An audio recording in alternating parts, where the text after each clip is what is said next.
تدبر قرآن۔ اعوذ باللہ من الشیطان الرجیم، بسم اللہ الرحمن الرحیم،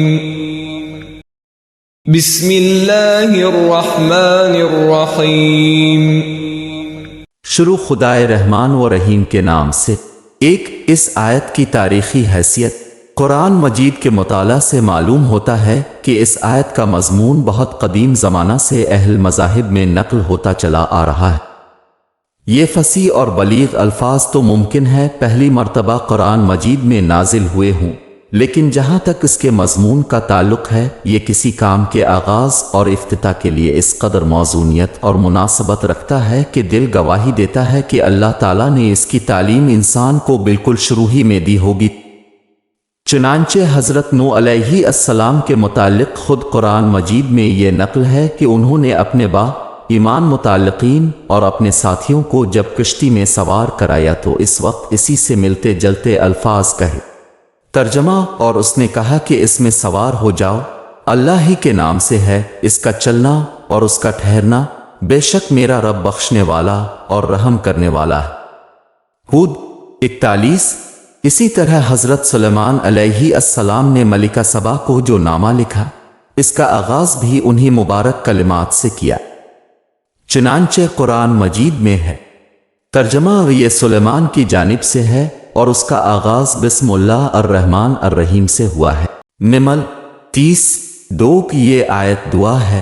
یہ کلام خبر یہ نہیں ہے بلکہ سورہ فاتحہ کی طرح، جیسا کہ آگے چل کر معلوم ہوگا، یہ دعا ہے۔ ایک سلیم الفطرت آدمی کے دل کی یہ ایک فطری صدا ہے جو ہر قابل ذکر کام کرتے وقت اس کی زبان سے نکلنی چاہیے۔ اسی فطری صدا کو وحی الہی نے الفاظ کا جامہ پہنا دیا ہے، اور ایسا خوبصورت جامہ پہنایا ہے کہ اس سے زیادہ خوبصورت جامہ کا تصور بھی نہیں کیا جا سکتا۔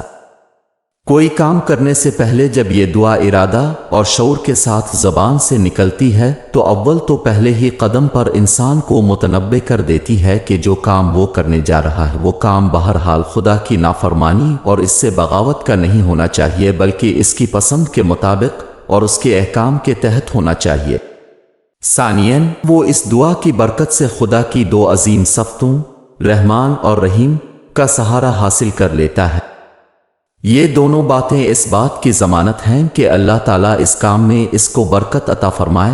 اس کے اختیار کرنے میں اگر اس سے کوئی غلطی ہو گئی ہے تو اس کے وبال سے اس کو محفوظ رکھے، اس کو نبھانے اور تکمیل تک پہنچانے کی اس کو قوت اور ہمت دے، شیطان کی چالوں اور فریبوں سے اس کو امان میں رکھے، اور دنیا میں بھی اس کام کو اس کے لیے نافع اور بابرکت بنائے، اور آخرت میں بھی یہ اس کے لیے رضائے الہی کے حصول کا ذریعہ بنے۔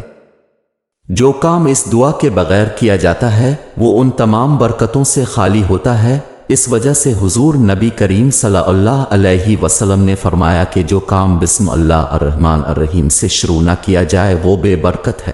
بسم اللہ کی یہ برکتیں تو ہر کام کے ساتھ ظاہر ہوتی ہیں، لیکن خاص قرآن کی تلاوت کا آغاز اس دعا سے کرنے میں کچھ اور پہلو بھی ہیں جو پیش نظر رکھنے چاہیے۔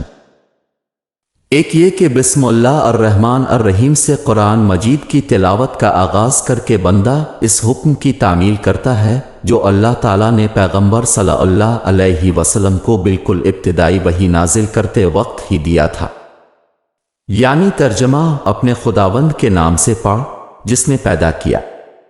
سورہ علق 1۔ دوسرا یہ کہ یہ مبارک کلمہ اس حقیقت کی یاد دہانی کراتا ہے کہ انسان پر اللہ تعالیٰ کا سب سے بڑا احسان یہ ہے کہ اس نے اس کو نطق اور گویائی عطا فرمائی، جس کی بدولت وہ قرآن کی نعمت کا مستحق بن سکا۔ اس حقیقت کی طرف اللہ تعالیٰ کی صفت رحمان اشارہ کر رہی ہے، جس کا اس آیت میں حوالہ ہے۔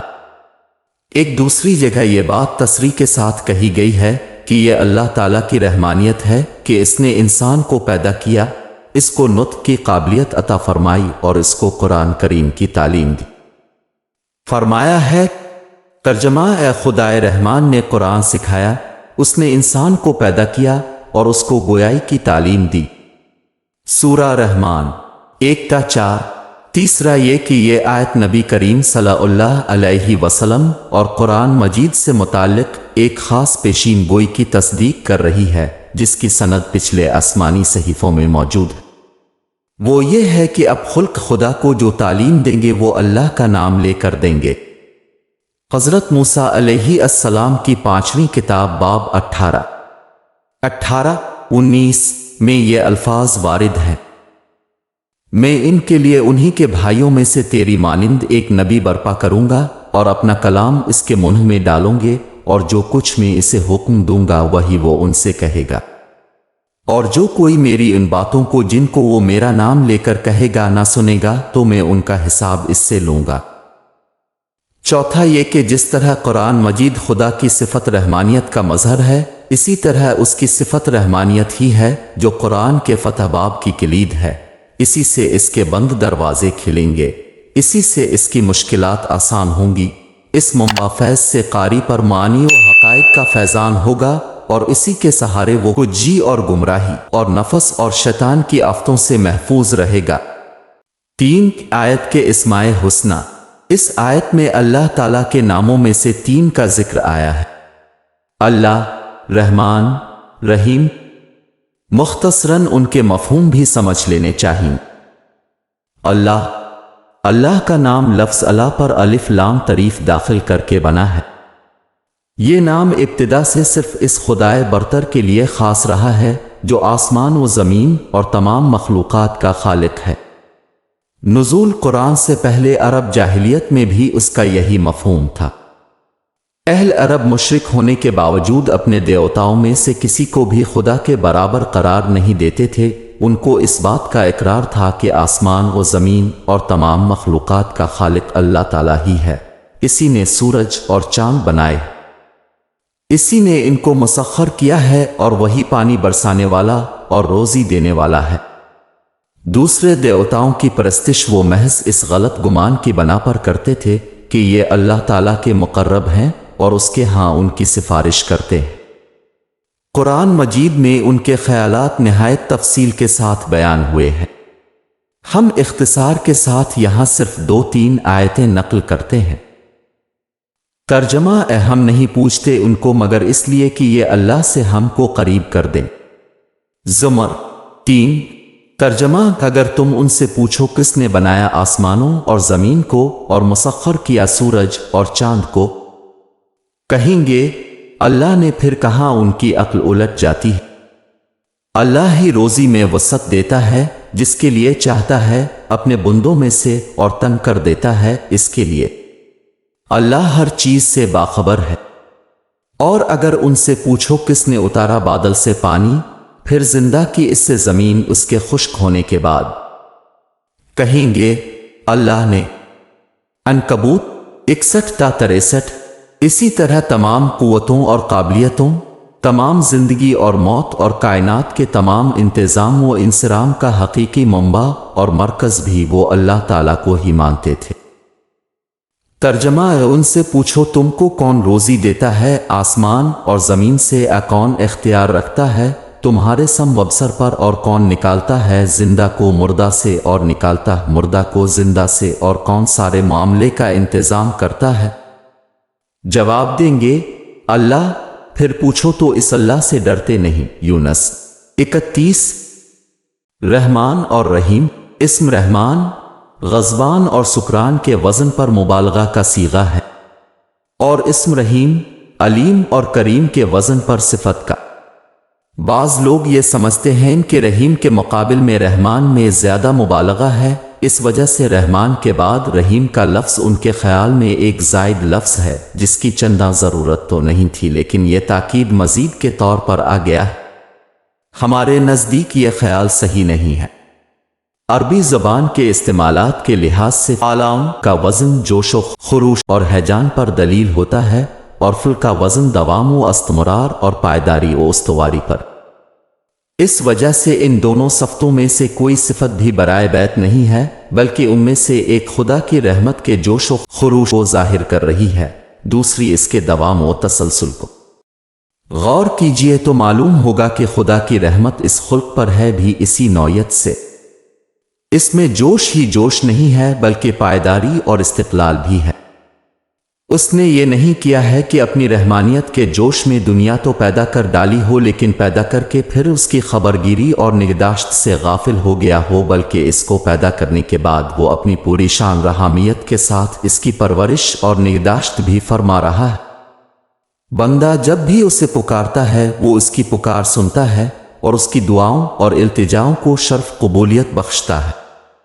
پھر اس کی رحمتیں اسی چند روزہ زندگی تک محدود نہیں ہیں، بلکہ جو لوگ اس کے بتائے ہوئے راستے پر چلتے رہیں گے ان پر اس کی رحمت ایک ایسی ابدی اور لازوال زندگی میں بھی ہوگی جو کبھی ختم ہونے والی نہیں ہے۔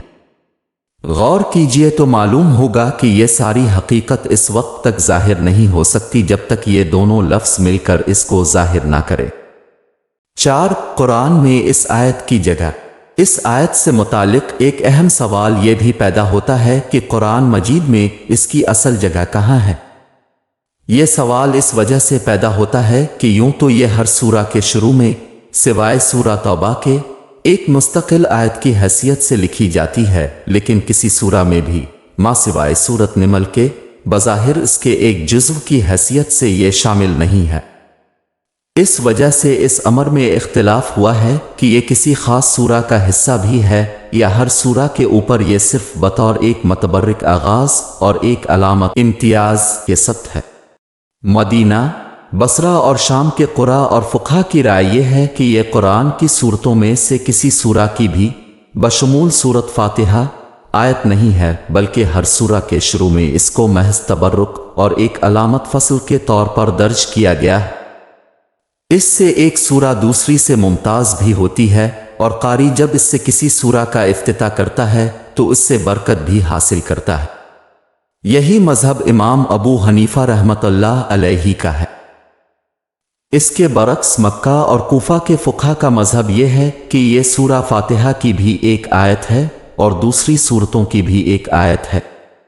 یہ مذہب امام شافعی رحمۃ اللہ علیہ اور ان کے اصحاب کا ہے۔ استاذ امام مولانا حمید الدین فراہی رحمۃ اللہ علیہ اس کو سورۃ فاتحہ کی ایک آیت اور دوسری سورتوں کے لیے بمنزلہ فاتحہ مانتے ہیں۔ مجھے قوی مذہب قرائی مدینہ کا معلوم ہوتا ہے۔ اس کی وجہ یہ ہے کہ مصحف کی موجودہ ترتیب تمام تر وحی الہی کی رہنمائی اور رسول اللہ صلی اللہ علیہ وسلم کی ہدایات کے تحت عمل میں آئی ہے، اور بسم اللہ کی کتابت بھی اسی ترتیب کا ایک حصہ ہے۔ اس ترتیب میں جہاں تک بسم اللہ کے لکھے جانے کی نوعیت کا تعلق ہے، سورۃ فاتحہ اور غیر سورۃ فاتحہ میں کسی قسم کا فرق نہیں کیا گیا ہے، بلکہ ہر سورہ کے آغاز میں اس کو ایک ہی طرح درج کیا گیا ہے۔ اس کی حیثیت سورہ سے الگ ایک مستقل آیت کی نظر آتی ہے۔